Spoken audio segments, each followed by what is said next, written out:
Hello बच्चों। तो hopefully आपकी जेई मेंस की प्रिपरेशन अच्छे से चल रही होगी। जैसा कि आप लोग जानते ही हैं कि आप अपर अटेम्प्ट में बहुत दिन बाकी नहीं है और हम लोग इस चैनल पर 15 most important questions of the each chemistry chapters solve करने की कोशिश कर रहे हैं। यानी हर चैप्टर से 15 इंपॉर्टेंट क्वेश्चन को सॉल्व करेंगे ताकि आप लोग देख सकें कि आपने कहाँ पर गलती की, कैसे क्वेश्चंस को जल्दी सॉल्व। तो उसी क्रम में हमारा नेक्स्ट चैप्टर है एटॉमिक स्ट्रक्चर। एटॉमिक स्ट्रक्चर में हम लोगों ने जो इम्पोर्टेंट टॉपिक्स हैं जो जनवरी अटेम्प्ट में ऑब्जर्व किया है वो ये है बच्चों कि ज़्यादातर जो क्वेश्चन है बोर एटॉमिक मॉडल और और कह सकते हो कि हाइड्रोजन स्पेक्ट्रम से आए। Rutherford atomic model, quantum numbers, Heisenberg uncertainty principle, इन सब से बहुत कम क्वेश्चन। लेकिन फिर भी हम लोग क्या करेंगे, कुछ इंपॉर्टेंट पीवाईक्यूज और जनवरी अटेम्प्ट के क्वेश्चंस को सॉल्व करने की कोशिश करेंगे ताकि आप अपनी गलतियों को पहचानें और इंपॉर्टेंट टॉपिक्स को प्रेजेंट कर लें और कैसे सॉल्व करना है उसे भी देख लें। तो ये क्यों ना अटॉमिक स्ट्रक्चर से स्टार्ट करते हैं। तो बच्चों, पहला क्वेश्चन है, ये भी जनवरी अटेम्प्ट का है। Find the energy to excite the electron from the first Bohr orbit of hydrogen the second Bohr orbit in electron volt. बच्चों, आपको पता ही है कि अगर हमें किसी इलेक्ट्रॉन को लोअर लेवल से हायर लेवल में एक्साइट करना है तो एक्साइट करने के लिए हमें दो एनर्जी लेवल के डिफरेंस के बराबर एनर्जी क्या करना पड़ती है, इलेक्ट्रॉन को एब्जॉर्ब करनी। यानी यहाँ पर भी इलेक्ट्रॉन जो एनर्जी एब्जॉर्ब करेगा या किसी शेल की पहले एनर्जी की हम बात करें, अगर हमें कैलकुलेट करना हो तो ई एन बराबर माइनस का 13 point Z square upon N square. ये क्या होता था, किसी भी शेल में इलेक्ट्रॉन की एनर्जी का फॉर्मूला होता है।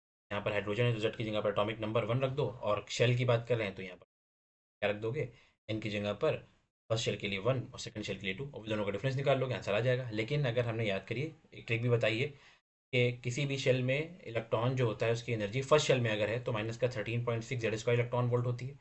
सेकेंड शेल में जो इलेक्ट्रॉन की एनर्जी होती है, टोटल एनर्जी, वो माइनस का 13.4 जेड स्क्वायर इलेक्ट्रॉन वोल्ट होती है। थर्ड शेल में एनर्जी माइनस का 1.51 जेड स्क्वायर इलेक्ट्रॉन वोल्ट होती है। फोर्थ शेल में माइनस का 0.85 जेड स्क्वायर इलेक्ट्रॉन वोल्ट होती है। इस तरीके से फिफ्थ शेल में एनर्जी माइनस का 1.51 जेड स्क्वायर इलेक्ट्रॉन वोल्ट होती है। अब बताओ यहाँ पर मुझे अगर सेकेंड शेल से फर्स्ट शेल में फर्स्ट शेल से सेकेंड शेल में इलेक्ट्रॉन को जाना है तो दो शेल का डिफरेंस क्या हो जाएगा, E2 - E1। अच्छा, जेड की जगह पर क्या रख दोगे, 1, तो यहाँ पर कितना आ जाएगा, माइनस का 3.4 जेड स्क्वायर की जगह पर 1 माइनस का यहाँ पर क्या आ जाएगा 13.6, और फिर कितना आ जाएगा माइनस का 13.4 प्लस 13.6 यानी कितना आ गया 10.2। 10.2 इलेक्ट्रॉन वोल्ट आंसर होगा और ये है फर्स्ट। हो गया। सोचो इस क्वेश्चन को, ये भी 23rd जनवरी को आया हुआ है। Of the following statement regarding the energy of the stationery state is true of the true in the following in one electron system. यानी यहाँ पर भी हाइड्रोजन लाइक स्पीशीज के लिए, हाइड्रोजन के लिए डिफरेंट ऑर्बिट में एनर्जी दी गई है और हमें पता करना है कि ये कौन सा स्टेटमेंट सही है। तो यहाँ पर लेकिन एनर्जी तो जूल में दी गई है। आपके पास फॉर्मूला होता है माइनस का 13.6 into Z square upon N square electron volt में। तो आपको पता है कि अगर आपको इलेक्ट्रॉन वोल्ट से जूल में जाना है तो आप क्या कर सकते हैं, जितनी भी एनर्जी है उसे 1.6 इंटू 10⁻⁻19 से मल्टीप्लाई कर देंगे। तो क्या बनेगा ये, जरा सॉल्व करो। 13.6 को किससे मल्टीप्लाई कर दोगे, 1.6 से मल्टीप्लाई कर दोगे और क्या मिलेगा तुम्हें,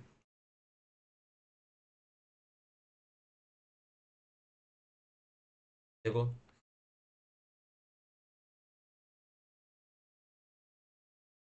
21.76, या कह सकते हो कि राउंड ऑफ करके माइनस का 21.8 into 10⁻⁻19 Z square upon N square.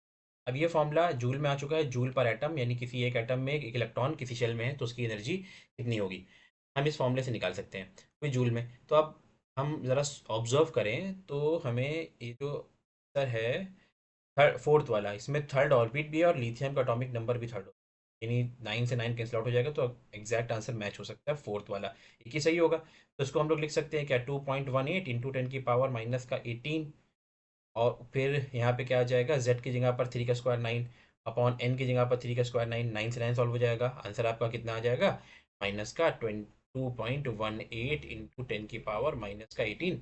Observe करोगे तो आंसर मिल जाएगा जल्दी से, फोर्थ वाला सही हो। ठीक है। नेक्स्ट देखो, कह रहे हैं कि for lithium ion electron is transition between energy level such that the sum of the principal quantum number is 4 and difference is 2, then the wavelength emitted for the transition between these energy levels। तो सबसे पहले principal quantum number यानी orbit level यानी shell level को ही represent करता है। यहाँ पर ये क्या कह रहे हैं कि इलेक्ट्रॉन ट्रांजिट कर रहा है किसी हायर लेवल से लोअर लेवल में, और उसमें से क्या हो रही है, इलेक्ट्रोमैग्नेटिक रेडिएशन यानी वेवलेंथ निकल रही है। ठीक है, तो हमें ज़रा देखना है। अब हम यहाँ पर क्या करेंगे, ये बोला है कि प्रिंसिपल क्वांटम नंबर्स यानी शेल नंबर का जो सम है हायर और लोअर का, n2 + n1, ये किसके बराबर है, 4 के बराबर, और हायर और लोअर का जो डिफरेंस है वो 2 के बराबर है। तो सॉल्व करोगे तो n2 दोनों को ऐड करोगे तो 2 n2 बराबर 6, और n2 बराबर आ जाएगा 3, और n1 बराबर आ जाएगा 1। ये आ गया हायर और लोअर लेवल। अब आपको पता है कि एक रिडबर्ग फॉर्मूला होता है। रिडबर्ग फॉर्मूला जो होता है वो वेवलेंथ फाइंड आउट करने के लिए 1/λ इक्वल टू क्या होता है, आर रेडबर्ग कांस्टेंट और जेड स्क्वायर एटॉमिक नंबर का स्क्वायर 1/n1 का स्क्वायर माइनस 1/n2 का, ये फॉर्मूला होता है। अब बताओ, क्या क्या मैं ये कह सकता हूँ कि मैं आर की जगह पर क्वेश्चन रखूंगा, जेड की जगह पर रख दूंगा लिथियम है तो 3 का स्क्वायर हो गया 9, फर्स्ट शेल में 1 का स्क्वायर 1 माइनस 3 का square 9, second shell third shell के लिए। तो यहाँ पर 1/λ इक्वल टू कितना आ जाएगा, 9r इंटू 8/9, 9 से 9 सॉल्व हो जाएगा, और आपको क्या मिलेगा, थोड़ा सा हटा देते हैं, को हटा दिया हमने।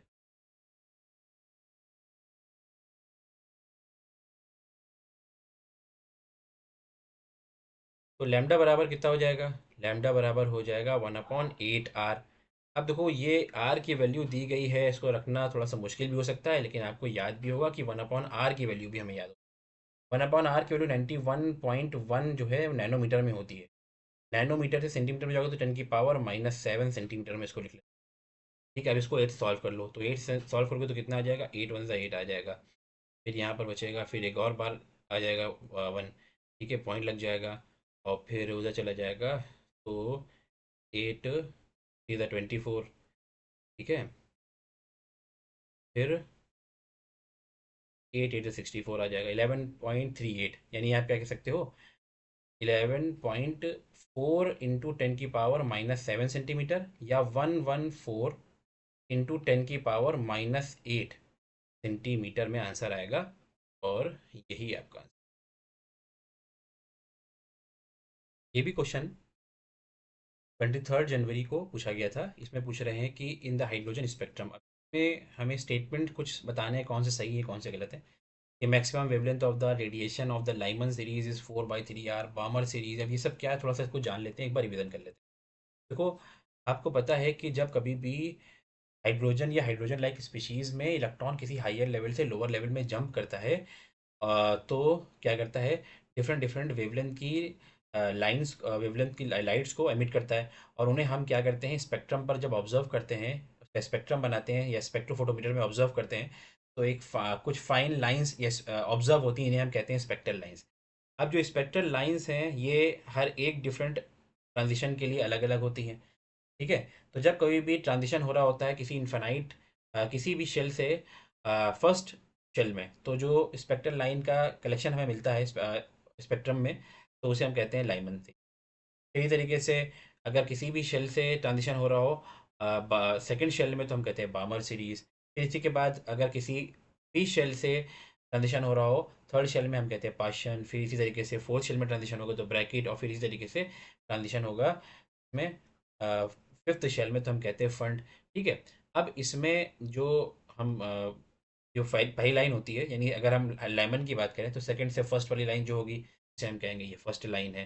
थर्ड से फर्स्ट वाली जो ट्रांजिशन है उसे हम कहेंगे सेकंड लाइन है। फोर्थ से फर्स्ट वाली लाइन है जिसे हम कहेंगे थर्ड लाइन है। इस तरीके से जो इनफाइनाइट से फर्स्ट वाला जो स्पेक्ट्रल लाइन ऑब्जर्व होगी उसे हम कहेंगे ये लास्ट लाइन है। इसी तरीके से जो फर्स्ट लाइन पामर सीरीज के लिए होगी वो कहाँ से होगी, थर्ड से टू में ट्रांजिशन जब होगा, फोर्थ से टू में ट्रांजिशन जब होगा सेकंड लाइन, फिफ्थ से टू में ट्रांजिशन होगा तो उसे हम कहेंगे थर्ड लाइन, सिक्स से टू में जो ट्रांजिशन होगा उसे हम कहेंगे फोर्थ लाइन। ठीक है, ये तरीके से इन्फिनाइट वाली शेल से जो हमारा सेकंड शेल में ट्रांजिशन होगा उसे हम कहेंगे ये लास्ट लाइन है बामर सीरीज, एंड सो ऑन। अच्छा, बामर सीरीज में जो हमें वेवलेंथ ऑब्जर्व होती हैं वो किस में होती है, विजिबल रीजन में। टाइमर में अल्ट्रावायलेट होता है, पाशन में नियर इंफ्रारेड होता है, ब्रैकेट में फार इंफ्रारेड होता है, फंड में भी फार इंफ्रारेड ट्रांजिशन जो वेवलेंथ होती है वो ऑब्जर्व होती हैं। इसके अलावा इसके अलावा जो पहली लाइन होती है, क्योंकि इसमें एनर्जी डिफरेंस बहुत कम होता है, तो इसकी बहुत ज़्यादा होती है कि एनर्जी में और वेवलेंथ में इन्वर्स रिलेशन होता है। तो एनर्जी डिफरेंस अगर कम होगा तो वेवलेंथ बहुत ज़्यादा होगी। तो फर्स्ट लाइन जो होगी उसकी कह सकते हो कि हाईएस्ट वेवलेंथ होती है, और जो लास्ट लाइन होती होगी उसकी शॉर्टेस्ट वेवलेंथ होती है हर सीरीज में। तो देखो इसी पर बेस्ड क्वेश्चन है, थोड़ा सा हम लोग को सॉल्व भी हो सकता है करना पड़े। अब कह रहे हैं मैक्सिमम वेवलेंथ यानी सबसे ज़्यादा वेवलेंथ जो होगी लाइमन सीरीज की वो 4/3 होगी। अब बताइए, क्या आपको ये बात नहीं पता है कि रिडबर्ग फॉर्मूले के अकॉर्डिंग अगर हम देखें तो हाइड्रोजन एटम में यानी आर, फिर वन का स्क्वायर आ जाएगा, यहाँ पर ये फॉर्मूला बताया था मैंने, और यहाँ पर 1/n1 का स्क्वायर होता है। अब मैक्सिमम वेवलेंथ यानी मिनिमम डिस्टेंस क्या हो सकता है, मिनिमम एनर्जी डिफरेंस क्या होगा जब 2 से 1 में आ रहे होंगे, यानी n1 1 हो जाएगा और n2 कितना हो जाएगा 2, है ना। ये रिडबर्ग फॉर्मूले में हम लोग जान चुके हैं कि रिडबर्ग फॉर्मूला क्या होता है, अभी हम लोगों ने देखा था। यहाँ पर दिखा देते हैं। रिडबर्ग फॉर्मूला ये था 1/λ equal to R in Z square, 1/n1 का स्क्वायर माइनस 1/n2 का, तो हम लोग यहाँ पर यूज कर रहे हैं। तो 1/λ इक्वल टू क्या हो जाएगा आर, और ब्रैकेट में 1 यानी कितना हो जाएगा 3/4, और लैम्डा बराबर कितना हो जाएगा 4/3। ये स्टेटमेंट तो सही हुआ। फिर कह रहे हैं बामर series, the Balmer series lies in the visible region of the spectrum, ये बात बिल्कुल सही है। Minimum wavelength of the radiation of the Paschen, ठीक है, लाइमन के बाद बामर आता है, बामर के बाद पाशन आता है। अब इसमें मिनिमम वेवलेंथ की जो लाइट होगी, यानी कह सकते हो कि वो लास्ट लाइन होगी। अब लास्ट लाइन की अगर हम बात करें तो पाशन के लिए n1 जो होता है वो हमेशा क्या होता है 3 होता है, ठीक है, स्क्वायर माइनस 1/infinity, ठीक है। तो ये आ गया 1/λ इक्वल टू r/9, और लैम्डा बराबर हो गया 9/r। तो ये वाला स्टेटमेंट भी हमें सही लग रहा है। फिर कह रहे हैं minimum wavelength of the Lyman series 5/4 r। तो बेटा ज़रा सा फिर से फॉर्मूला लगा लो, 1/λ equal to R into diamond पहले ही है 1/1 का स्क्वायर माइनस 1/, मिनिमम वेवलेंथ के लिए n2 की जगह पर रखोगे इन्फिनिटी, तो 1/λ इक्वल टू आ जाएगा आर, और लैम्डा बराबर आ जाएगा 1/r। 5/4 कह रहे हैं गलत हो गया, यानी इसका ए बी और सी तीन सही है, तो सेकंड वाला ऑप्शन सही, ठीक है। फिर आ गया जो नेक्स्ट, यानी कह रहे following transition are made by an electron hydrogen, find the energy of the emitted photon. अब यहाँ पर भी हमें एनर्जी के डिफरेंस की ही बात कर रहे हैं, ठीक है, यानी हमें एनर्जी का डिफरेंस जो होगा फर्स्ट लाइन के लिए लाइमन सीरीज, सेकंड के लिए, ठीक है। तो हम यहाँ पर क्या करते हैं, सबसे पहले देखो, अगर कभी भी हमें इलेक्ट्रॉन की एनर्जी का डिफरेंस पता करना है तो एक शेल में एनर्जी कितनी होती है, माइनस का 13.6 जेड स्क्वायर अपॉन n2 का स्क्वायर सेकंड शेल में, और माइनस कर दो फर्स्ट शेल की एनर्जी से, minus 13.6 Z square upon n1 का। नहीं, दो शेल की एनर्जी के डिफरेंस के बराबर ही क्या होती है हमेशा एनर्जी, जब इलेक्ट्रॉन ट्रांजिट करता है तो एमिट आउट होती है या एब्जॉर्ब होती है, यानी डेल ई बराबर क्या हो जाएगा माइनस का 13, माइनस को छोड़ दो, या 13.6 जेड स्क्वायर, और यहाँ पर कितना आ जाएगा 1/n1 का स्क्वायर माइनस 1। यही फॉर्मूले को हम लोग आगे इस्तेमाल बार बार अलग अलग केसेस में, ठीक है। तो बार बार अलग अलग केसेस में हम लोग क्या करेंगे, ये वाला फॉर्मूला इस्तेमाल।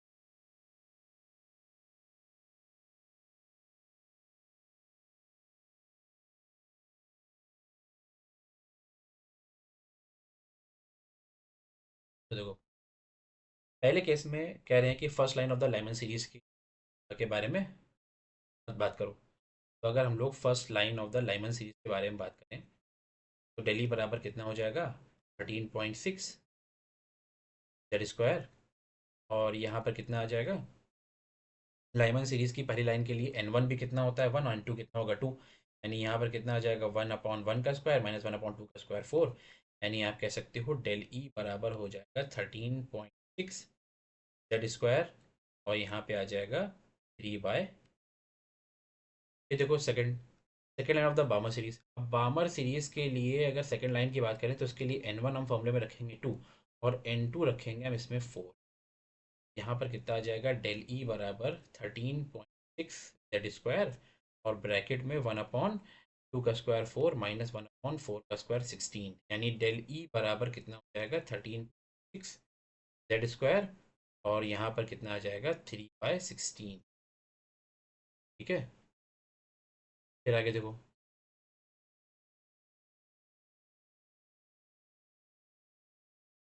चलिए देखो 3.6 z स्क्वायर, और उसके बाद फिर third line of the partial series. अब पार्शियल सीरीज क्या होती है, लाइमन के बाद बामर, बामर के बाद पार्शियल। तो एन इसमें n1 की जगह पर 3 रखना। थर्ड लाइन की बात कर रहे हैं तो यानी 4 को फिफ्थ को फिर 6, n2 की जगह पर 6 रख देना। तो यहाँ पर कितना आ जाएगा, 1/3 का स्क्वायर 9 माइनस 6, यानी यहाँ पर कितना आएगा 36 का, यानी 4। जैसे हम लोग 36 एलसीएम हो जाएगा, 4 - 1, 13.6 z स्क्वायर इन बाय 36। इसी देखो फोर्थ वाला केस। फोर्थ वाले केस में फोर्थ लाइन ब्रैकेट की सीरीज की बात करें तो इसमें आपको n1 की जगह पर 4 रखना चाहिए। फोर्थ लाइन है तो मतलब पहली लाइन होगी से फोर्थ, फिर उसके बाद 6 से फोर्थ, उसके बाद फिर 7 से फोर्थ, फिर 8 से फोर्थ, यानी ये फोर्थ लाइन बनेगी। यानी 13.6 z स्क्वायर, और ब्रैकेट में रखना आपको 1/4 का स्क्वायर 16 माइनस 8 का स्क्वायर 64। एलसीएम आएगा 64, और 4 - 1 यहाँ पर भी आ जाएगा 3, यानी 13.6 z स्क्वायर इंटू 3/64 एलसीएम हो जाएगा। सबसे कम हमें लग रहा है इसमें डी, यानी फोर्थ वाले का एनर्जी कम है, फिर उससे ज़्यादा थर्ड वाले की है, सी वाले की, यानी उसके बाद बी है, फिर उसके बाद ए है सबसे ज़्यादा। तो हमें ए से कम बी से कम सी से कम डी, यानी सेकंड वाला ऑप्शन सही लग रहा है, 2। और क्वेश्चन था, कह रहे हैं कि energy required by electron to in the first Bohr orbit of the hydrogen atom to excite to the second Bohr orbit. इसमें देखो रिडबर्ग कांस्टेंट अर्ग के टर्म में दिया गया। अब देखो जनरली हम लोग जो फॉर्मूला इस्तेमाल करते हैं जब इलेक्ट्रॉन वोल्ट में हमें किसी दो शेल की एनर्जी के बीच का एनर्जी डिफरेंस निकालना हो, तो हम क्या करते हैं, तो बराबर होता है 13.6 z स्क्वायर, और फिर क्या होता है 1/n1 का स्क्वायर माइनस 1/, का स्क्वायर कर लेते हैं। ये इलेक्ट्रॉन वोल्ट में आंसर। लेकिन अगर जूल में हो तो हम लोग इसको 1.6 × 10⁻19 से मल्टीप्लाई कर सकते हैं। तो वही जो नंबर बनेगा उसको हम लोग क्या कह देते हैं, रिडबर्ग कांस्टेंट कह देते हैं अर्ग के टर्म में। तो ये बन गया आपका, यहाँ पर आ गया RH। फिर ये z स्क्वायर हो जाता है, और ये 1/n1 का स्क्वायर माइनस 1/n2। ये कुछ अलग नहीं होता है, लेकिन यहाँ पर बस ये है कि इन्होंने अर्ग में दिया गया। अब ये RH की वैल्यू को हम लोग क्या करेंगे, अर्ग से जूल में ले जाने के लिए 10⁻⁻7 से मल्टीप्लाई कर देंगे। वन अर्ग जो होता है वो जूल में 10⁻⁻7। हमें जूल में आंसर निकालना है। तो एनर्जी डिफरेंस बराबर कितना हो जाएगा, 2.18 इंटू 10⁻⁻11 इंटू 10⁻⁻7। और ये है कौन, हाइड्रोजन एटम है, तो जेड की जगह पर तो 1 आ गया, ठीक है ना, जेड की जगह पर 1 आ गया। फिर 1/n1 का स्क्वायर 1 माइनस 1/n2 का स्क्वायर, यानी 2 स्क्वायर, यानी 4। अब ये क्या बन गया होगा, दो शेल की एनर्जी डिफरेंस के बराबर हमें मिल गया। एनर्जी कितना मिल गया, 2.18 इंटू 10⁻⁻18, और इंटू 3/4 मिल गया, ठीक है। अब ये हम इसे सॉल्व करने की कोशिश करते हैं, तो इसे सॉल्व करोगे तो कितना हो जाएगा, 1.09 हो जाएगा। अब ये जो आया होगा जूल पर एटम, एक एटम के लिए आया होगा, हमें मोल में आंसर निकालना है। तो मोल में आंसर निकालने के लिए क्या करेंगे, 1.09 इंटू 10⁻⁻18 3/4, और इसे मल्टीप्लाई कर देते हैं 6.02 10⁻23 से, यानी मोल में कन्वर्ट हो गया। यानी एक मोल के लिए आंसर निकल के आ गया, जूल पर मोल में होता है ये 2 था। 2 से और सॉल्व करोगे तो कितना बन जाएगा, 3011। अब इसे 3 से मल्टीप्लाई करोगे तो ये बन गया 3 9 27 का, ये 3.27 इंटू 3.011 इंटू 10⁻, कितना हो गया, माइनस का 23 - 18, यानी प्लस का 5। हमें मल्टीप्लाई कर लेना है बस, मल्टीप्लाई कर लो, मल्टीप्लाई कर लो 3.27 को 3.01 से।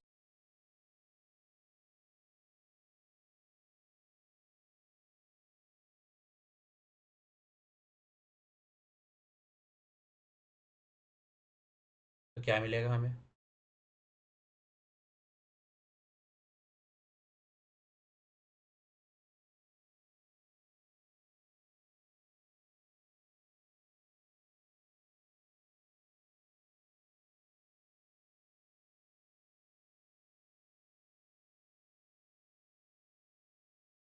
जाएगा 9.84, मतलब 9.8 इंटू 10⁻5 के बराबर, ये 2 वाला आंसर हो।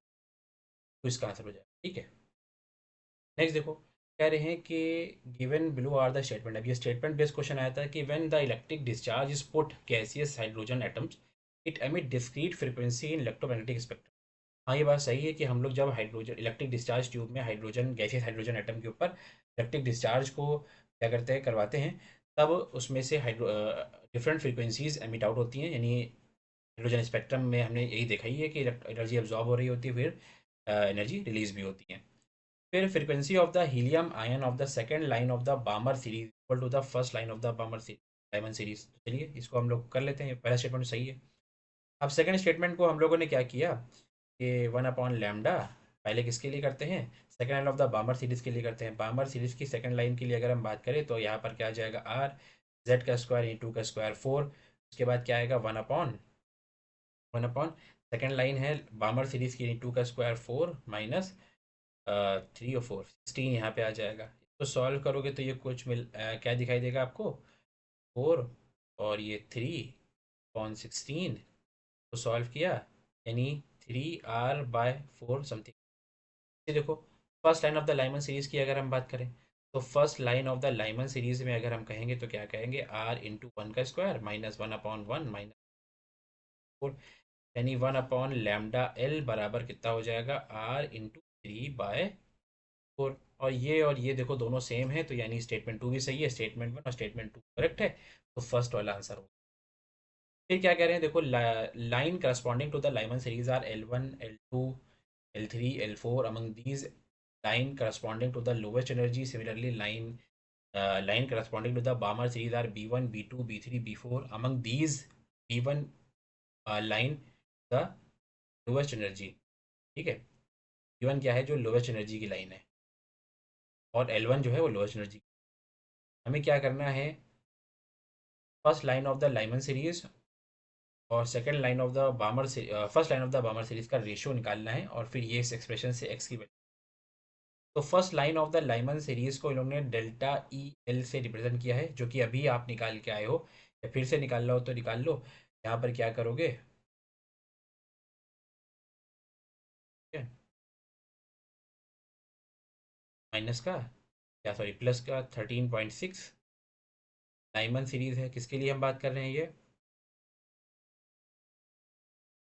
अगर हाइड्रोजन लाइक स्पीशीज है तो यहाँ पर जेड स्क्वायर लिखा रहने दो, वन अपॉन वन का square minus one upon two का स्क्वायर, यानी ये हो जाएगा 13.6 जेड स्क्वायर 3/4। फिर देखो बामर सीरीज की फर्स्ट लाइन की अगर हम बात करें तो ये हो जाएगा 13.6 इंटू टू का स्क्वायर फोर, नहीं, जेड जेड स्क्वायर ही रहेगा, और यहाँ पे आ जाएगा टू का स्क्वायर फोर माइनस, और इलेक्ट्रॉन जंप कर रहा होगा थ्री से टू में, यानी यहाँ पे आएगा थ्री का स्क्वायर यानी नाइन। ठीक है, तो इसको सॉल्व करोगे तो डेल्टा ई एल बी जो बना बना 13.6 जेड स्क्वायर, और 36 एलसीएम हो जाएगा, नाइन माइनस फोर फाइव आ जाएगा। तो हमें रेशियो निकाल, अब रेशियो निकालोगे को डिवाइड कर दो, डेल्टा ई एल यहाँ पे कितना आ गया, 13.6 जेड स्क्वायर, यहाँ पे कितना आ गया, 3/4। ये देखो ये पूरा सॉल्व कैंसिल आउट हो जाएगा। फिर देखो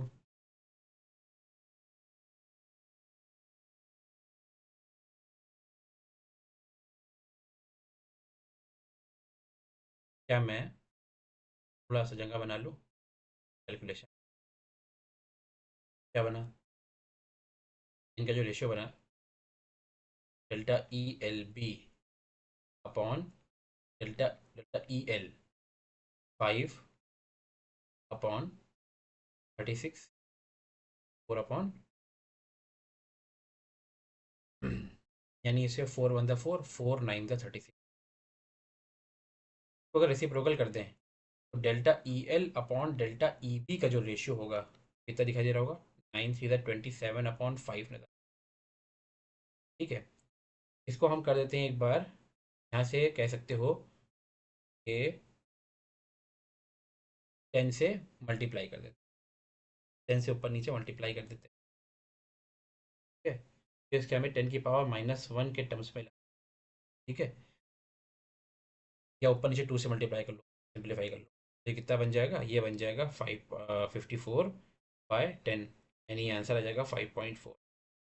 चलिए, यानी यहाँ से कह सकते हो कि डेल्टा ई एल बराबर है 5.4 in delta E, delta E B K, यानी एक्स की वैल्यू हो गई 5.4, और एक्स को हम लिख सकते हैं 54 इंटू 10⁻⁻1, यानी हमें जो इसमें पुट करना होगा कैलकुलेट एक्स, यानी जो 54 आपका आंसर आए मेजर टाइप में। देखो बच्चों, और क्वेश्चन है, on two metal surfaces a monochromatic light of 6 electron volt was incident. They have a ratio of their work function is 1/2 and their maximum kinetic energy ratio is 2. बेटा आपको पता है कि जब कभी भी क्या होता है कि किसी मेटल सरफेस के ऊपर क्या होता है कि एक फोटोन इंसिडेंट होता है, तो फोटो सेंसिटिव मेटल सरफेस से इलेक्ट्रॉन बाहर होता है, यानी कभी भी कोई फोटोन मेटल सरफेस के ऊपर इंसिडेंट होता है तो सफिशिएंट एनर्जी के साथ आता है, इतनी एनर्जी लेके आता है कि जो एनर्जी हर मेटल के वर्क फंक्शन से ज़्यादा हो, तो इलेक्ट्रॉन मेटल सरफेस से बाहर। तो जो फोटोन की एनर्जी होती है वो दो जगह पर इस्तेमाल हो रही होती है। कहाँ पर इस्तेमाल हो रही होती है, एक तो मेटल को वर्क फंक्शन प्रोवाइड करने में, और अगर बच गई एनर्जी तो काइनेटिक एनर्जी प्रोवाइड करने में। यानी ऐसा कह सकते हो कि जो इंसिडेंट फोटोन की एनर्जी है वो तो वर्क फंक्शन में इस्तेमाल होगी, और बच गई एनर्जी इलेक्ट्रॉन को काइनेटिक एनर्जी प्रोवाइड करने में होती है, यानी काइनेटिक एनर्जी बराबर कहीं ना कहीं फाई ई माइनस फाई के बराबर होती है। फाई से हम लोग क्या करते हैं, वर्क फंक्शन। अब यही वाली इक्वेशन का हम लोग क्या करने वाले हैं, इस्तेमाल करने वाले हैं अभी इस क्वेश्चन। ठीक है, थोड़ा ध्यान से देखिए।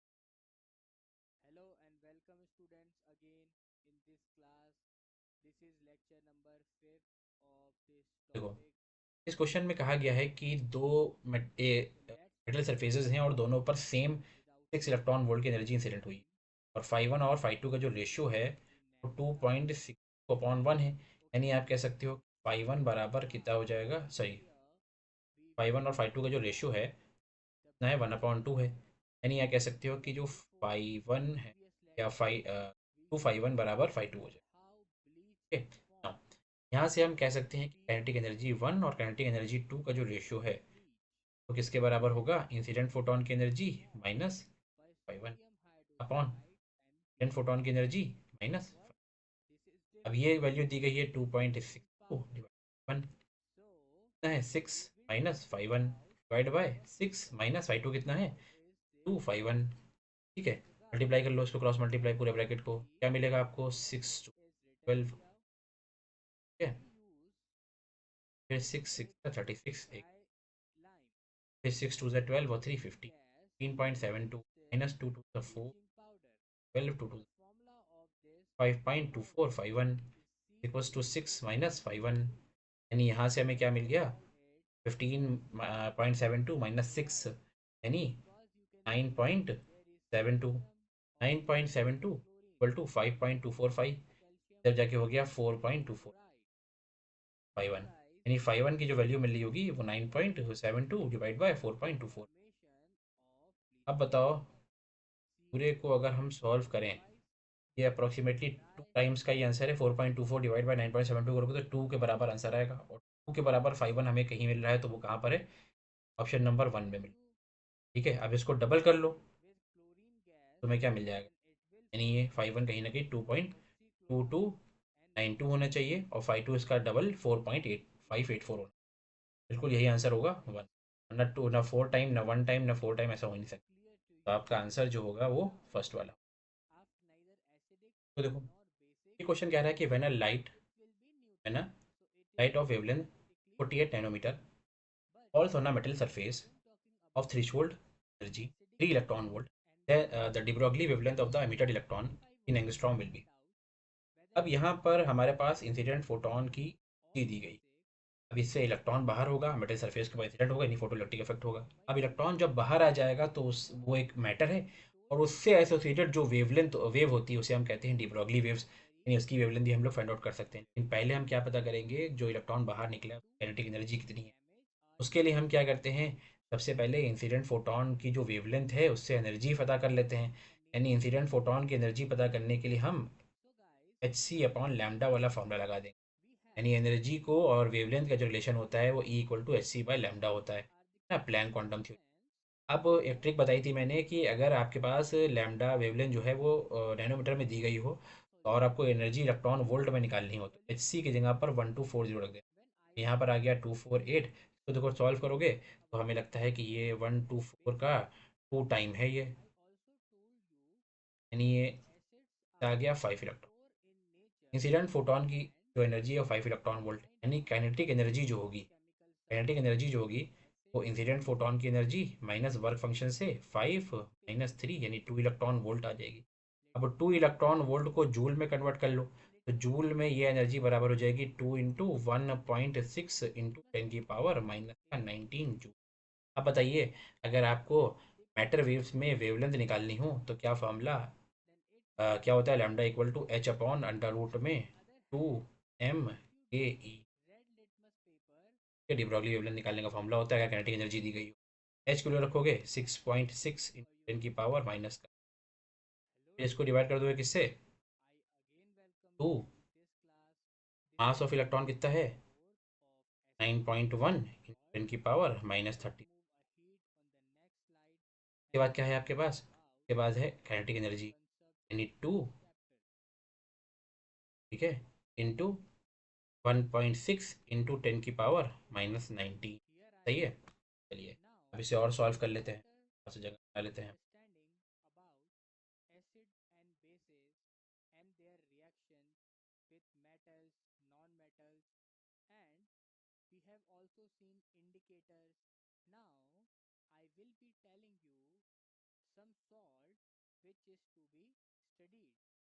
हो जाएगा, उठ के बाहर आ जाएगा।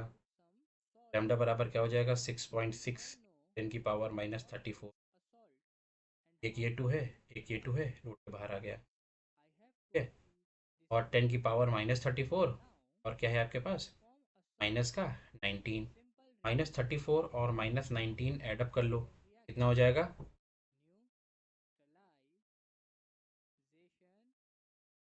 माइनस का 31 है, सॉरी 31 kg। तो इनको ऐड करने पर 9, ये 10, 50 हो गया, यानी रूट के बाहर 10⁻⁻25।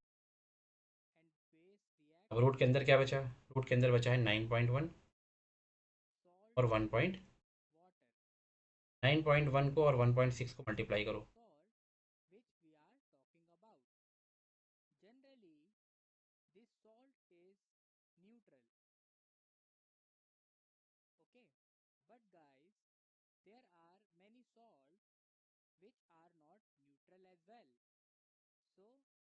फोर्टीन पॉइंट फाइव सिक्स यानी ये बना ना 3.3 इंटू 10⁻⁻34, ऊपर जाके हो गया प्लस का 25, 34 और प्लस का 25, ठीक है। तो कितना बना 9 माइनस का 9, ठीक है, डिवाइड बाय रूट में है 14.56। तो 14.56 जो होगा वो अप्रॉक्सीमेटली रूट में होना चाहिए, हमें लगता है ये किसका आंसर होगा 14.56, यानी अगर 16 होता तो 4 हो जाता, ये 3 पॉइंट समथिंग आएगा, ठीक है। तो रूट में अगर हम लोग 13.6 निकाल लेते हैं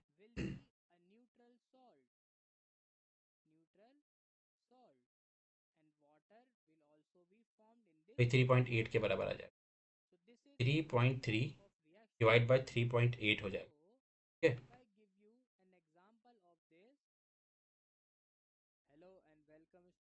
तो 0.86 समथिंग आएगा, 0.86 इंटू 10⁻⁻9 हो जाएगा। अब इसे हम क्या कह सकते हैं, इसे कह सकते हैं 8.6 इंटू 10⁻⁻10, ठीक है, यानी इसे हम कह सकते हैं 9 एंगस्ट्रॉम, यानी हमें यहाँ पर जो फिल करना चाहिए वो 9 एंगस्ट्रॉम। एक क्वेश्चन है, an accelerated electron has a speed of 5 into 10�6 metre पर second with an uncertainty of 0.02। The uncertainty in finding its location while in motion is x into 10⁻⁹ value of x will. देखो कहीं ना कहीं ये question Heisenberg uncertainty principle का है, जिसमें आपको पता है कि अगर अनसर्टेनिटी इन द पोजीशन और अनसर्टेनिटी इन द वेलोसिटी का जो प्रोडक्ट होता है की value greater than equal to कहीं ना कहीं एच अपॉन 4 पाई एम होती है। यानी हम लोग यहाँ पर डेल एक्स की जगह पर डेल एक्स की वैल्यू निकालेंगे और डेल वी की वैल्यू निकाल लेते हैं। डेल वी की जो वैल्यू होगी यानी uncertainty in the velocity will be equal to क्या हो जाएगा 0.02% ऑफ 5 × 10⁸ ना। यानी ये कितना हो जाएगा 5 × 10 यानी 0.1 × 10⁸ 8 से 2 गया 6 यानी 10⁶ है ये। तो 6 में बचा ये 4 यानी 10⁻³ बचा होगा। यानी डेल वी की वैल्यू आ गई 10⁻³ और मिनिमम वैल्यू कितनी रहते हैं इक्वल टू 6.6 10⁻−34। डिवाइड बाय कितना कर लेंगे हम लोग, डिवाइड बाय 4 × 3.14 इंटू 9.1 × 10⁻−30। ये डेल एक्स बराबर कितना हो गया 3.3 10⁻−30 डिवाइड बाय 3.142 18.2 10⁻⁻20। फिर हम क्या कर लेंगे 3.14 को 18.2 से मल्टीप्लाई कर लेंगे।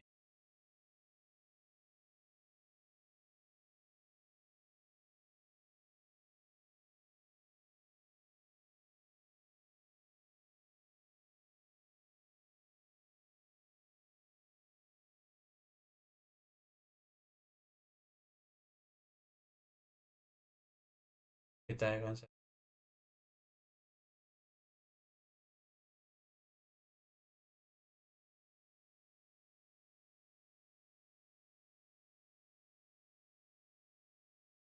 ये आ जाएगा आंसर 3.3 डिवाइड बाय 574 10⁻माइनस का 34 और -28 फिर +22 ऊपर चला गया यानी यहाँ बचा होगा 10⁻⁻6। सही है। अब इसको डिवाइड करो, डिवाइड करने के बाद आंसर आ जाएगा 0.0577 इंटू 10⁻⁻6।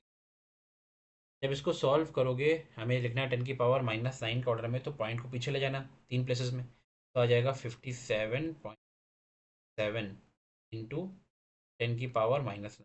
लिख सकते हो 58.10⁻⁻9। तो यहाँ पर आंसर जो आना चाहिए वो 58 आना चाहिए।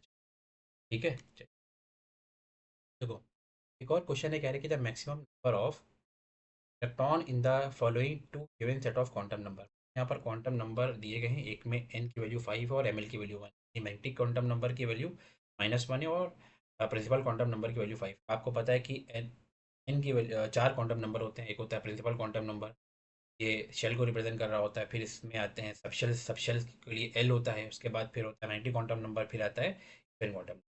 अब यानी हमें बस ये पता करना है कि अगर एन की वैल्यू 5 हो तो उसमें कितने ऐसे ऑर्बिटल्स होंगे जिसका मैग्नेटिक क्वांटम नंबर की वैल्यू -, और उसमें कितने इलेक्ट्रॉन आ सकते हैं ये पता करना है। देखो अगर ये बात पता है कि अगर एन की वैल्यू 5 है तो इस एन की वैल्यू 5 के लिए 5 ही सबशेल भी होंगे और उनके लिए एल की वैल्यूज़ जो होगी वो तो 0 होगी, 1 होगी, 2 होगी, 3 होगी और 4 होगी। ये बात हम जानते हैं। अब बताओ एल की वैल्यू अगर 0 है तो इसमें सिर्फ एक ही सबशेल ऑर्बिटल बन सकता है और उसके लिए मैग्नेटिक क्वांटम नंबर की वैल्यू भी 0। तो इसमें ऐसा कोई भी इलेक्ट्रॉन नहीं होगा जिसके लिए एम एल की वैल्यू -1 हो।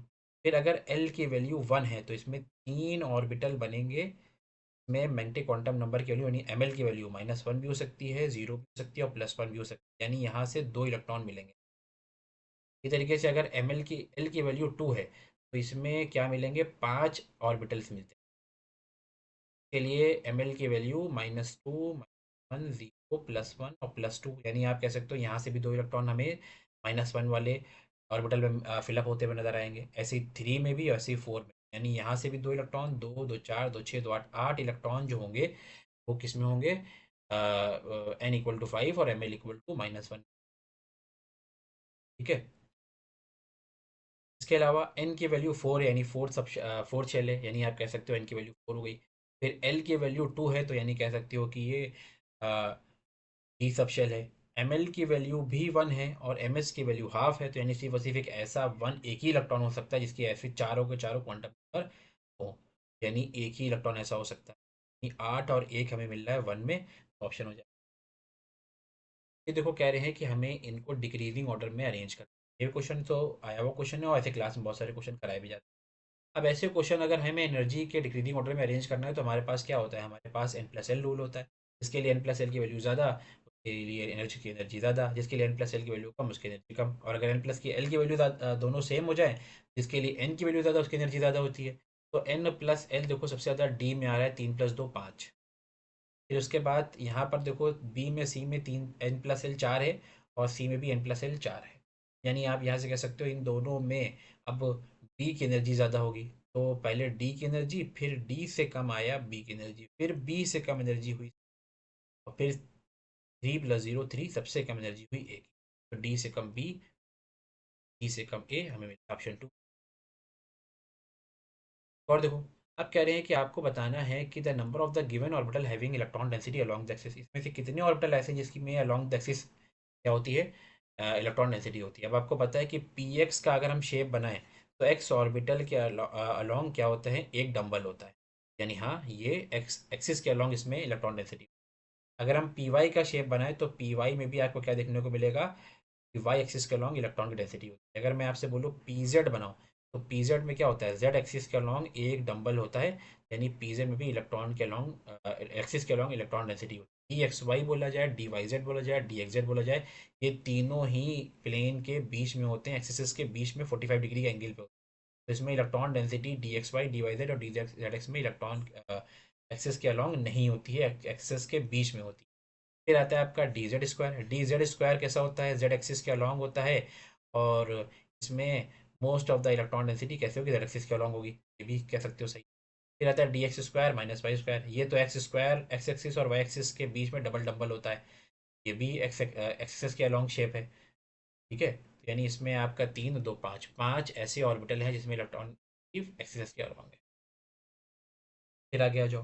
फिर एक क्वेश्चन आया था अभी, इसमें पूछ रहे थे कि इसमें से कौन सा फिगर सही से बता रहा है स्पेरिकल नोट को।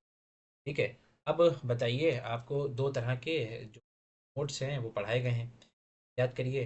नोट निकालने का क्या होता है, कॉन्सेप्ट थोड़ा सा याद करिए, एक बार बता देता हूँ। नोट जो होते हैं वो ऐसे रीजन होते हैं जहाँ पर किसी भी ऑर्बिटल में इलेक्ट्रॉन को फाइंड करने की प्रोबेबिलिटी क्या होती है, जीरो होती है। तो जो नोट्स होते हैं वो दो प्रकार के होते हैं, एक होता है रेडियल नोट, ठीक है, और एक होते हैं एंगुलर नोट।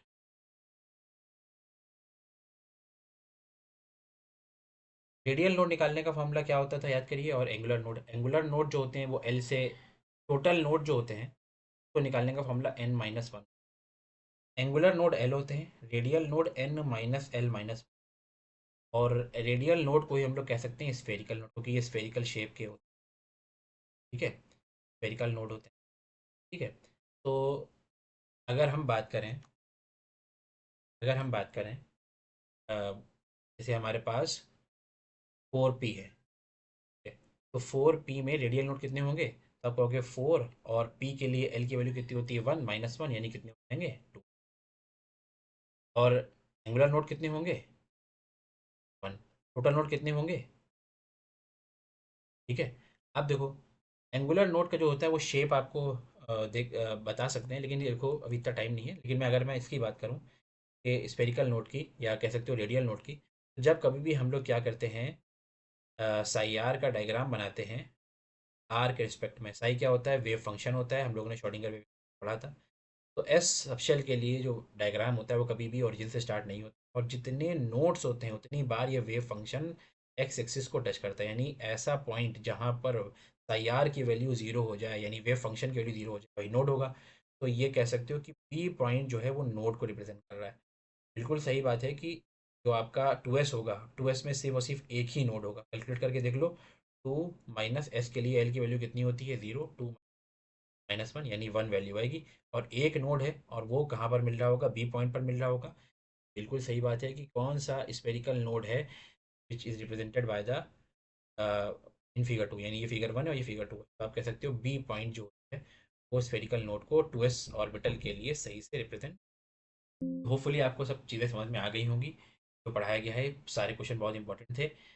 हाँ, जल्दी से चैनल को सब्सक्राइब कर लिए और आगे ही हम लोग ऐसी वीडियो के साथ मिलते हैं। Thank you.